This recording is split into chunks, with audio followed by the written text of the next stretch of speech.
estaba pasando ahí la sangría estaba como rompiéndola en este pequeño nicho que era como el boca a boca. Y bueno, ahí fue cuando vinieron los recuerdos de niño, ¿verdad? De las victorias de los coches victorianos.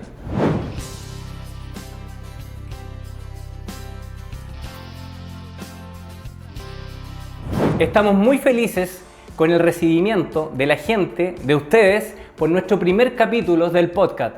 Hoy estamos ansiosos de conocer nuevas historias, nuevos desafíos de tremendos emprendedores que me van a acompañar esta noche a conversar. Así que pongámonos cómodos, que se viene. Y por supuesto, antes de empezar, vamos a agradecer a nuestros auspiciadores: Clínica Dental San Jorge, de Valentina Pavés; Plantillas y Calzado 3D Kinflex, de nuestro amigo Patricio González; Prodar, Ingeniería y Obras Civiles, de Jorge Molteo; ALC, Arquitectura y Construcción, de nuestro amigo Alex Aragón; y por supuesto, de Carnicería La Chepita, que es nuestro gran auspiciador de este programa. El invitado de hoy es un curicano de tomo y lomo, criado en las aulas de la Escuela España, el Liceo Luis Cruz Martínez, donde nacen muchas estrellas y figuras ahí. De profesión periodista, se le ocurre en la pandemia preparar unos traguitos y resultó que su emprendimiento hoy día es conocido en todo Chile. Hoy día, sin más preámbulo, conoceremos a Aníbal Ramírez, dueño de Sangría Victoria. ¡Aplausos, por favor! Aníbal, muy bienvenido, compadre. Gracias por aceptar la invitación a este podcast. Bueno, Andrés, oye, tremenda presentación. Estoy, pero gratamente sorprendido. Andrés, primero felicitarte, agradecerte por la oportunidad y felicitarte por la labor que estás haciendo. O sea, estás dando un espacio tremendo de visibilidad a los emprendedores y con el sello regional, que es algo que casi no se ve, casi todo es Santiago, pero Santiago no es Chile, así que te felicito por el podcast Detrás del Mostrador. Gracias. Gracias, muchas gracias. Asiento, por favor. Bueno, antes de comenzar esta tremenda entrevista, vamos a brindar, obviamente, con Sangría Victoria. Y vamos a tener un acompañamiento que son nuestros arrolladitos de carne en La Chepita. Así que creo que va a ser un tremendo complemento para una tremenda conversación. Salud, Aníbal. Salud, Andrés. Aníbal, lo que nos interesa a todos es saber un poco cómo parte este proceso de Sangría Victoria. ¿Cómo fueron los inicios de este tremendo proyecto? Cuéntanos un poquito. Bueno, el inicio yo creo que es lo más bonito de esta historia cuando me toca contarla, que fue en la pandemia, ya que fue un contexto muy difícil para curicanos, para chilenos, para todo el mundo. Fue muy complejo en términos económicos, en términos de las relaciones personales, ¿verdad? El distanciamiento. Y en ese contexto, como todos estábamos bombardeados por la información del COVID, de los fallecidos, de los contagios, un día yo en mi casa solo me puse a pensar qué hacer para poder distraer un poco la cabeza, ¿verdad? O sea, salirme un poco del tema del COVID. ¿Qué hago? ¿Sí? ¿Te acuerdas que uno llegaba, veía las noticias y uno estaba un poco psicoseado con el tema de cuánta gente muere, cuánto... Tremenda historia esa de la pandemia, sí. ¿Verdad? Entonces, en ese contexto yo dije, aquí algo tengo que hacer para distraerme, algún hobby. Y a mí de pequeño siempre me ha gustado preparar cosas de cocina, inventar tragos. Fui bartender unos meses, saliendo de la universidad. Buena. Entonces dije, ya, en ese tiempo en la pandemia estaba de moda los delivery, ¿verdad? Había harta gente que hacía tablas, cosas de delivery. Se volvieron de moda en esa época. Así que ahí yo dije, ya, voy a hacer lo que me gusta, voy a hacer tablas de picoteo. Fui inventando cosas, las tablas yo mismo las cortaba. Ay, o sea, yo iba... compraba ¿Le pegáis a la carpintería también? También, pues ahí uno, bueno, Mire. Está YouTube también, ahí uno puede aprender. Y yo iba a comprar las tablas, las cortaba, las lijaba, armaba todo el picadillo y también lo acompañaba con tragos. Yo vendía pisco sour, daiquiri, piña colada y vendía sangría. Para. ¿Y todo esto lo preparáis tú o...? Sí. ¿Todos los tragos? Claro, lo preparaba, era mi pasatiempo en realidad, entonces... Ah, ya, pero todos. Ya, yo llegaba, tenía recetas de todo. Ah, qué entrete. Y entre esos tragos, ¿verdad?, estaba la sangría. Que esto fue el año 2020, ¿verdad? O sea, la sangría ya había llegado a Chile, pero no era un trago tan conocido como ahora. ¿Ya? Y así empecé, llevaba puerta a puerta los productos. Y empecé a recibir la retroalimentación de la gente y claro, la persona que de repente me pedía 2 pisco sour y una sangría, Después me decía, ¿sabes qué? Tráeme pura sangría, ¿no? Tráeme 4 botellas de sangría. Después, oye, y tráeme 5 botellas. Y después empezó a correr la voz, ¿verdad? Oye, me dijeron que tú vendías una sangría muy buena y así. Y así me fui dando cuenta que no es que a los otros productos les fuera mal. No. Sino Pero que, había una inclinación clara por, claro, por la había sangría. algo que estaba pasando ahí en la sangría, estaba como rompiéndola en este pequeño nicho que era como el boca a boca, el puerta a puerta de la gente que yo le estaba entregando. No sé, estamos hablando de un grupo de 50 personas que yo le entregaba. Pero ya yo noté que la sangría estaba como... Estaba pegando. Claro, ya hasta el final estaba preparando pura sangría, pues, así que... Claro, un día dije, chuta, y es como bien novedoso, porque en ese tiempo yo veía los emprendimientos y claro, el pisco sour, la cerveza artesanal, estaba como productos posicionados. Claro. Pero la sangría no había mucho, ¿verdad? Así que dije, y bueno, esto que partió como un hobby, después me lo tomé un poquito más serio. Bueno, me pregunté qué pasa si esto lo patento, le saco alguna marca, algún nombre. Perfecto. Y así fue como bueno, saqué el nombre, saqué la botella, porque yo te tengo que contar algo. Al principio Cuéntame. Al principio esto partió, y esto es un mensaje, yo creo que es el espíritu de tu programa, mostrar a los emprendedores cómo se parte algo, ¿verdad? De cero. Totalmente, esa es la idea. Yo no partí Inspirar. claro. Yo no partí invirtiendo grandes recursos, o sea, yo partí reciclando botellas que yo tenía o botellas que me conseguía de amigos, ¿verdad? Botellas de distinto tipo. Obviamente un proceso de limpieza. O sea, no era esta típica botella. No era esta botella. O sea, el formato era la botella que fuera se rellenaba. Una botella de vino, por ejemplo. No tenía etiqueta en ese nada. la vendía así, ¿no? De hecho, los primeros clientes todavía me escriben, y incluso con nostalgia un poco, porque se acuerdan que venía en una botella, le podía tocar una botella, no sé, de ron, no sé, por decir algo. O sea, eran reciclados. De hecho, los mismos clientes me aportaban botellas, me decían, yo tengo unas botellas. Pero qué bueno. Obviamente bien limpias, todo el proceso. Claro, porque también en ese momento era difícil quizás adquirir un proveedor de botella en plena pandemia. O sea, no era fácil, me imagino, para ti, y además te iba a elevar un costo que no es menor, ¿o no? Claro, yo estoy hablando cómo fueron las primeras semanas, los primeros 2 o 3 meses, o sea... Yo la reciclaba, les ponía un corcho, primero era con corcho. El corcho yo lo ponía a presión, con la mano. Lo empujaba con la mano, qué sé yo. Artesanal ahí. Muy artesanal. Y después, bueno, empecé a envolverla en un papel blanco bien bonito y ese emprendimiento se llamaba Sangría y Cóctel Curicó. Ya. Ese era el nombre. Ah, ya tenía su nombre. Sí, ya tenía un nombre. Mira que entrete. Oye, y ahora nos vamos a ir a la pregunta número 2. Sabemos que Sangría Victoria tiene un lazo bien particular con el patrimonio curicano. Y quizás me gustaría... Es una receta familiar también, por lo que tengo entendido. No sé si me puedes contar sobre eso, por favor. Sí, Andrés, mira, bueno, cuando yo pensé el nombre, esto lo pensé con mis cercanos, ¿verdad?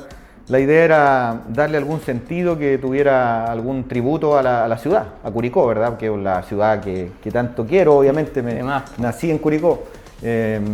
Y bueno, ahí fue cuando vinieron los recuerdos de niño, ¿verdad? De las victorias de los coches victorianos.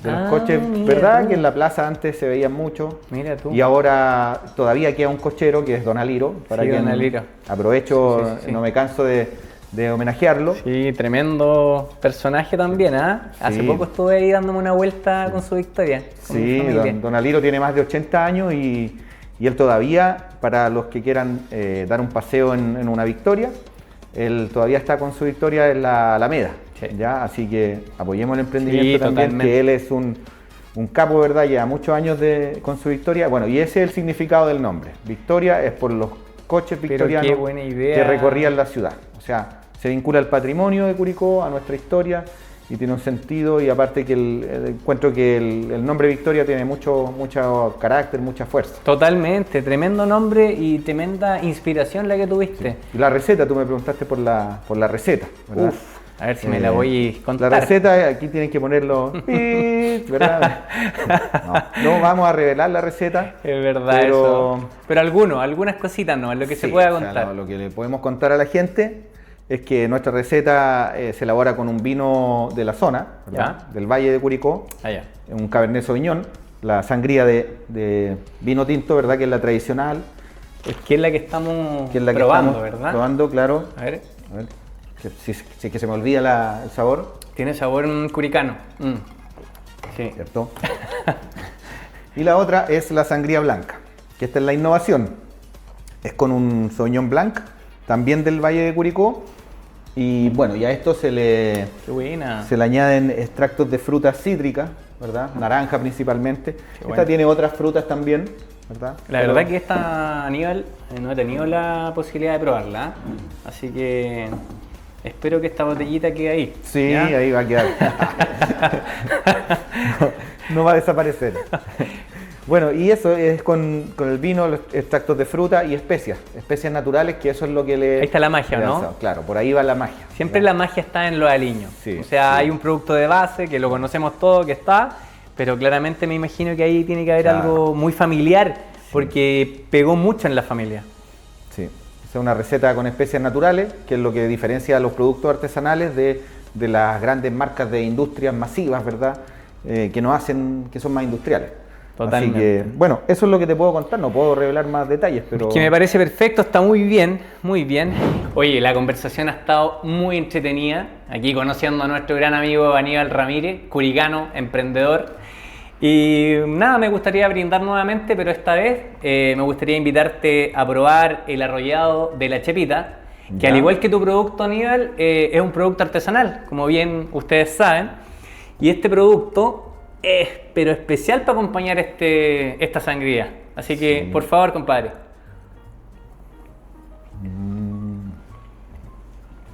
Sí, está bueno. Oye, muy bueno. Muy bueno, de verdad que está... Se nota el toque artesanal y también se nota por qué te ha ido tan bien todos estos años.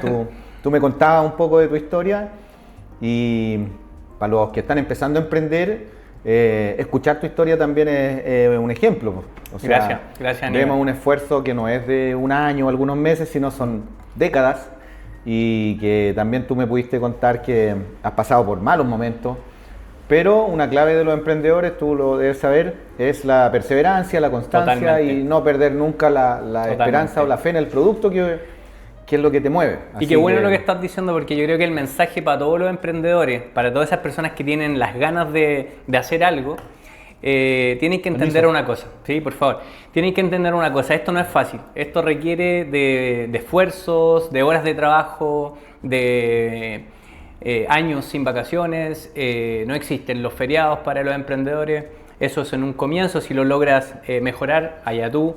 Pero ese es el mensaje, que sepan que esto no es fácil, pero es muy entretenido, y que tu producto hoy día esté en la mesa de una casa, yo creo que estamos más que pagados. Así que nuevamente, otro saludo. Gracias y salud, Aníbal, por esta conversación. No, gracias a ti.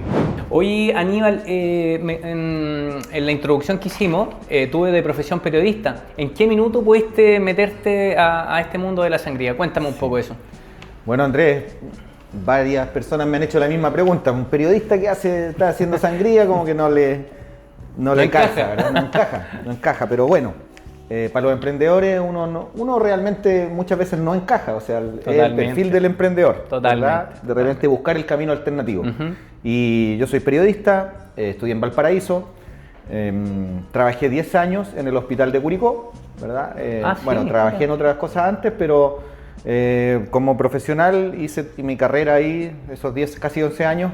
Y bueno, yo estaba encargado del área de comunicaciones del hospital, la relación con la comunidad, ¿verdad? Asesoraba al director, o sea, tenía un trabajo muy bueno, o sea, muy estable, bien pagado, era algo que fui creciendo dentro de la organización. ¿Que te permitía vivir bien? Claro, incluso dentro de la organización fui creciendo, qué sé yo, pero claro, a veces pasa que aparecen proyectos, que como yo te comentaba, partió como un hobby, la sangría, pero poco a poco fue tomando forma y me empezó a despertar obviamente la motivación cada vez más por llevarlo hasta donde se pudiera, ¿verdad? En el emprendimiento uno de repente toma algo, una idea pequeña y finalmente la empuja, y eso también requiere tiempo, esfuerzo. Totalmente. Y en la medida que el emprendimiento va dando resultados, uno emplea más tiempo, más esfuerzo, más dedicación. Y eso también se empezó a encontrar con mi trabajo, ¿verdad? De lunes a viernes, e incluso como periodista, bueno, los periodistas, un día domingo puede pasar algo, un evento, y uno tiene que estar presente. Hay que estar ahí, claro, hay que estar. Entonces llegó un momento que ya fue insostenible. O sea, yo estaba con mi trabajo, que tenía una responsabilidad en el hospital, con una cantidad de horas a la semana, pero también tenía las ferias, ¿verdad?, en las que participaba, los puntos de venta, que primero eran 5 botillerías, después 10, hoy en día tenemos 150 puntos de venta, ¿verdad? Sin contar el último gran punto de venta que es el retail, ¿verdad? Pero ya no podía, o sea, no podía, yo estaba en mi trabajo. Había que tomar una decisión. Era, claro, o esto o esto. Claro, o lo hago bien, o no hago ninguna de las dos cosas bien. Sí, porque yo no, como servidor público en ese momento, yo no podía decir, chuta, voy a hacer a media mi trabajo para poder alcanzar a hacer esto, y no. Me parece. O sea, y aparte que en salud uno trabaja ahí, chuta, depende de lo que uno haga, también es un tema de la salud de las personas, no es para jugar con eso. No, totalmente. Así que totalmente, mira. Llegó un momento en que, bueno, el clic fue cuando ya cuando ya no me empezó a quedar tiempo para mí.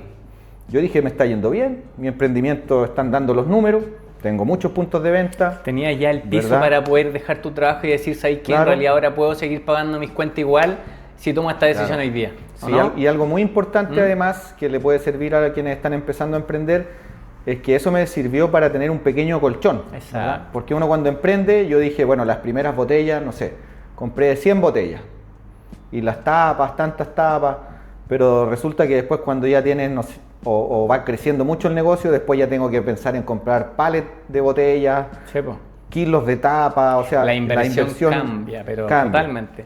Claro, la utilidad viene después. Entonces, ojalá fuera... Siempre viene después, ¿cachai? Sí, el emprendedor siempre tenemos que esperar. Claro, y hay muchos clientes que obviamente te piden el pago, para tener plazo para el pago, etc. Pero ahí fue cuando yo... ¿En qué año fue eso? Que dijiste ya no trabajo más en el hospital. Eso fue hace un año. Ah, ya, hace poco. Sí, ahí fue... Pero también fue conversado, en ese caso con mi jefatura, que era el director del hospital. Yo varios meses antes lo conversé con él. Él también entendió la situación y bueno, él quería que me quedara, pero también quería que yo tuviera mucho éxito. Y me imagino que al hospital lo tenías, igual que tenías tus clientes dentro del hospital, entonces sabían que estaba ahí en este emprendimiento, paralelo a tu pega. Claro. Buena. Así que... Mencionaste algo súper importante que era el tema de que estaba ahí en 150 puntos hoy día, pero por ahí, en las redes, y hoy día todos nos hemos enterado, y yo en lo personal me alegro mucho de este salto que te pegaste a uno de los supermercados más importantes del país. O sea, me imagino que para un emprendedor es como el sueño del pibe, es como ganarse la Copa del Mundo. Cuéntame un poco cómo fue ese proceso, por qué llegaste ahí, cómo inicia ese tremendo sueño. Bueno, Andrés, claro, es la consecución, ¿verdad?, de una serie de etapas que fui avanzando, ¿verdad? O sea, yo hace 3 años o 4 años yo postulé al Jumbo, en este caso, al programa de emprendedores. ¿Y cómo eso? ¿Existe un programa de...? Claro, existe un programa que se llama Nuestros Emprendedores, en donde Cencosud... ¿Qué es el Jumbo? Sí, o sea, Cencosud, que Cencosud es Jumbo Santa Isabel. Ya. Bueno, tiene el ICI, tiene varias... Ya. Pero en este caso lo que siempre me interesaba era entrar al Jumbo, porque un programa tiene, o sea, un supermercado con cierto prestigio, con cierto perfil. Así que postulé a través de la página web, ellos uno llena un formulario, qué sé yo. Escuchen el mensaje que nos está dando Aníbal, porque es súper importante para quien tiene algún emprendimiento, algún producto y que le gustaría quizás poder estar en el Jumbo alguna vez. Escuchen este tremendo dato que nos va a dar. Sí, y no solo paso a paso. Claro, no solo en el Jumbo, sino que en las grandes cadenas, en el retail. ¿Para qué les vamos a hacer publicidad? ¿Verdad? No. Pero el retail, todas estas grandes marcas tienen programas de emprendedores. Hoy en día la mayoría tiene, ¿verdad? Y a través de sus páginas se promociona. Yo entré, llené el formulario en nuestros proveedores, ¿verdad? Y ellos me empezaron a pedir documentación. Y en ese momento, hace 3 años o 4 años, finalmente, después de pedirme hartos papeles, te piden las ventas, te piden todo, la imagen, plan de marketing, o sea, todo es muy estructurado y planificado. Después de todo eso, que fueron varios meses, finalmente ahí me dijeron que no. Esa fue la primera, ¿qué primer resultado. Escuchar un no para un emprendedor es como ya, sí, vamos, le voy a seguir dando. Sí, ¿no? Claro, hay un saborcito amargo ahí que uno dice, chuta, estuve todo este tiempo, me pidieron todos estos papeles, tuve que dedicar todo este tiempo para presentar esto, llevar las muestras, todo. Y para que me digan que no, chuta ya. Pero lo que tiene que hacer el emprendedor es, ¿verdad? Tal vez ese día de esa noticia uno va y se distrae con cualquier cosa, pero al otro día decir ya, ¿en qué fallé? ¿En qué fallé, claro? ¿O por qué no quedé? Entonces yo me di cuenta realmente que no quedé porque en ese tiempo, si bien me estaba yendo bien, la pyme llevaba un año y viéndolo ahora, para el retail no es una pyme que le pueda demostrar al retail de que es una carta segura de éxito. Confiable. Confiable. Me va a poder surtir Claro. 60 jumbo este Sí, cabrón. bueno, si Claro. le irá bien, le irá bien en las ventas. O sea, si tú te pones en el otro, de la otra vereda, ¿verdad? En este caso el Jumbo, qué sé yo, debe tener miles de emprendedores que quieren entrar con sus marcas. No sé, imagínate en Valdivia la cantidad de cervezas artesanales que hay. Postulando ahí. Claro, pero claro, entonces ellos tienen que tener un filtro y por eso te piden tantos papeles y por eso, por ejemplo, te piden la evolución de las ventas, ¿verdad? Entonces, cuando ven que una pyme ya lleva ciertos años y que va en escalada, ¿verdad? Va sostenidamente al alza, ahí ellos ven una oportunidad que podrían potenciar a la escala ya nacional. Y eso fue lo que pasó en la segunda etapa. O sea, Bueno. después de que me rechazaron, ¿verdad? Mejoraste todo lo que tenías que mejorar. Claro, que era poco, me sí, imagino. ¿no? Y más que mejorar, ¿sabes qué? Se fue dando. Ya. ¿Por qué te digo eso? Porque pasaron casi 3 años y el año pasado, a través de un correo, ¿verdad? Me contactaron y me pidieron nuevamente la documentación.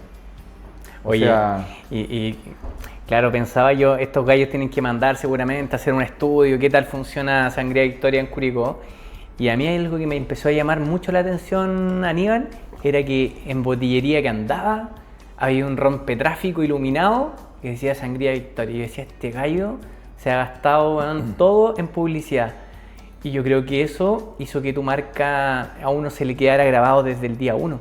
Porque ¿dónde andabas? Había uno de esos. ¿Se te ocurrió a ti? ¿Cómo lo hiciste? ¿Inversión propia?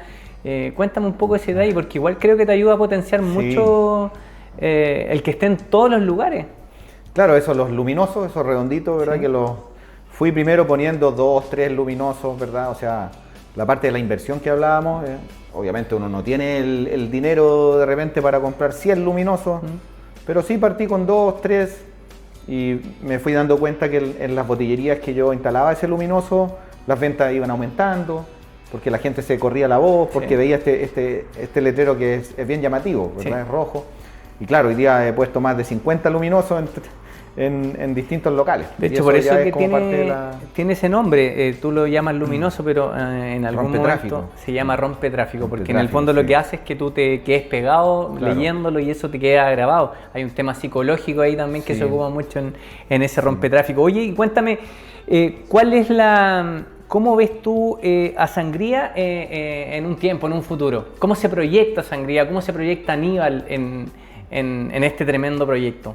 Sí, mira, la verdad que uno piensa cosas a futuro, pero yo soy mucho de vivir un poco el presente y cumplir con los objetivos como a corto plazo y después obviamente empezar a proyectar. O sea, lo que yo quiero ahora es, como entramos al retail, tratar de mantenernos y el éxito que tuvimos en Curicó, tratar de llevarlo a escala nacional, ¿verdad?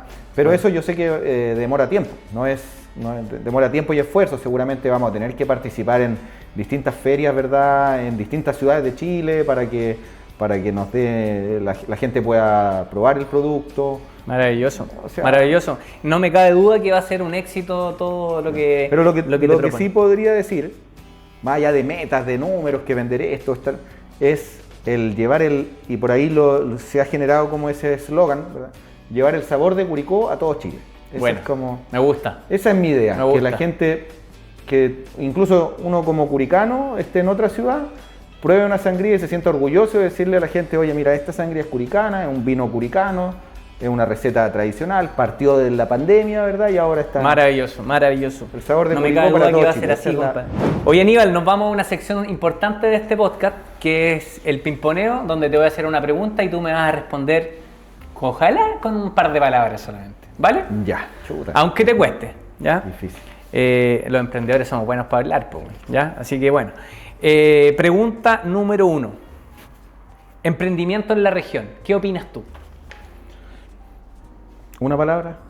Una palabra. Emprendimiento en la región, identidad, esfuerzo, compañerismo entre los emprendedores de la zona. Maravilloso. Nos vamos con la voz. Un rincón favorito de tu Curicó. Las Victorias, Don Aliro, la plaza de armas. La más linda de Chile. La más linda de Chile. El ingrediente que jamás puede faltar.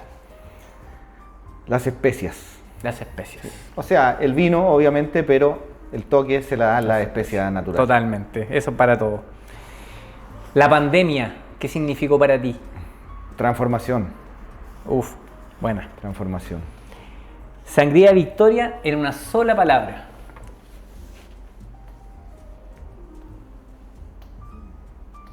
Construcción constante. Se me fue la palabra, pero está bien, está bien. Es que yo creo que no puede ser una. O sea, se me viene a la cabeza todo lo que me has contado en esta conversación y tremenda historia. Hay muchos conceptos para Sangría Victoria. Aníbal, vamos a hacer un salud porque está muy buena tu sangría. ¿Cuántos saludos llevamos ya? Varios. Y para que sigáis probando la arrollada, la chepillita, po. ¿Ya? Y mientras te pruebas este arrollado, ¿qué te ha parecido esta iniciativa? ¿Qué te ha parecido el podcast? Esta conversación. Cuéntame un poco. Bueno, primero es como estar en el living de la casa, ¿verdad? Muy cómodo, muy agradable. Ha sido una conversación bien sincera y también esperanzadora para los emprendedores, ¿verdad? Que sí se puede, ese es el mensaje. Y te lo dije en un principio, pero me gusta el podcast porque por lo menos yo los que he visto, la mayoría son de Santiago o son centralistas, los temas son con la contingencia nacional de Santiago. Entonces, fuera de Santiago, incluso en números se concentra la mayoría de Chile, ¿verdad? En regiones. Así que te felicito, este es un podcast que tiene una alta calidad de producción y me gusta que sea regional, que sean emprendedores de acá. Vi que el capítulo anterior estuvo un conocido arquitecto también de la zona, así que eso. ¿Y qué más te podría decir? Oye, yo creo que sí diste en el clavo. Yo creo que los emprendedores, todo tipo de emprendedores, los más pequeñitos, los medianos y los grandes, todos tienen una historia que contar. Y este espacio está pensado precisamente en ello. Y si son curicanos, si son de la región del Maule, van a ser bienvenidos acá. Escríbanos a quien tenga algún emprendimiento, a quien le gustaría participar de este podcast, porque acá van a tener un espacio donde van a poder inspirar y contar su historia. Así que gracias, Aníbal, y me voy a comer mi arrollado. Se me cayó un pedacito.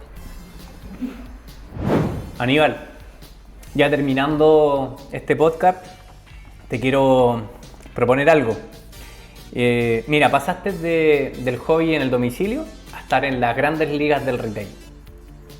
Me gustaría que a esa cámara le pudieras hablar a los emprendedores y darle un consejo de lo que ellos necesitan para llegar algún día a estar en las grandes ligas como tú. Bueno, Andrés, no existe un secreto, ¿verdad? Yo lo que hablo son las palabras que me nacen de la experiencia personal. Emprendedores, emprendedoras de la región, del país, ¿qué les puedo decir? No dejen de soñar, ¿verdad? Traten de crear algo propio, algo con identidad, algo que ustedes miren hacia el lado y realmente digan, chuta, estoy haciendo algo nuevo, algo con sentido. Háganlo con buenas personas, acompáñense de buenas personas en el proceso, pero nunca dejen de soñar. Porque muchas veces cuando se inicia uno ve a otros emprendimientos más grandes y uno dice, chuta, que lejos estoy de llegar allá. Pero siempre se parte de algo, ¿verdad? Y si logran llevar un negocio a una escala mayor, lo más bonito es acordarse que partió desde cero, ¿verdad? Eso es yo creo que es la mayor satisfacción, que en este caso, obviamente yo estoy en un proceso, estamos recién entrando a las grandes ligas, como tú dices, pero acordarme cómo partí, ¿verdad? Haciendo las tablas en la cocina, la sangría con una receta de mi madre.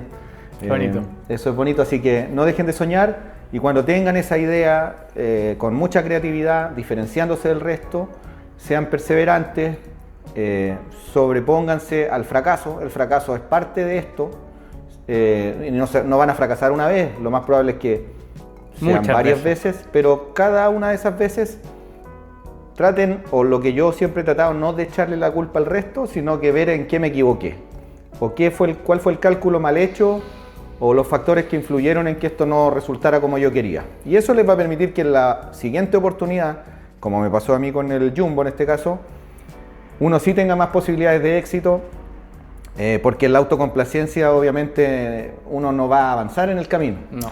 Eso. Y lo principal, creo yo, disfruten del proceso. Eso. ¿Verdad? Eso. Porque estas son horas que uno está ahí dedicándole a Sí. esto y a uno tiene que hacerlo con pasión, y si no te gusta lo que estás haciendo, Mejor no lo hagáis. ese proceso no Mejor no lo hagáis. Así que disfruten, empujen su idea, su proyecto hasta donde más se pueda, ¿verdad? Llévenlo con creatividad, si tienes que cambiar de rumbo, cambiar de producto, cambiar de socios. Inténtenlo las veces que sea Inténtenlo, necesario. levanten y así van a llegar lejos. Qué bueno. Y si no, por lo menos van a quedarse con la idea que... Tremendo mensaje. También me emociona escucharlo porque es verdad lo que dices tú. No es fácil, hay que perseverar. Es súper importante eso. Y bueno, esta historia y esta conversación ha sido tremenda esta noche. Nos sentimos muy contentos de que haya aceptado esta invitación a conversar con nosotros, acompañarnos acá en el podcast Detrás del Mostrador, donde hacemos una invitación a todos aquellos, como lo dije hace unos minutos, a participar, a ser parte de este podcast, escribiéndonos en nuestras redes sociales. Síganos en nuestras redes sociales, es importante su apoyo para que sí más emprendedores puedan estar acá contando su historia y inspirando a un montón de personas más. Así que nada, nos despedimos con un último salud para Aníbal Ramírez, tremendo emprendedor, muy contento de haberte entrevistado y haberte conocido un poco más. Y lo despedimos con un tremendo aplauso y de pie. Grande Aníbal, grande, crack, muy Gracias, crack. Andrés. Detrás del Mostrador, próximo capítulo. Nos vemos. Eso, chao. Chao, chao.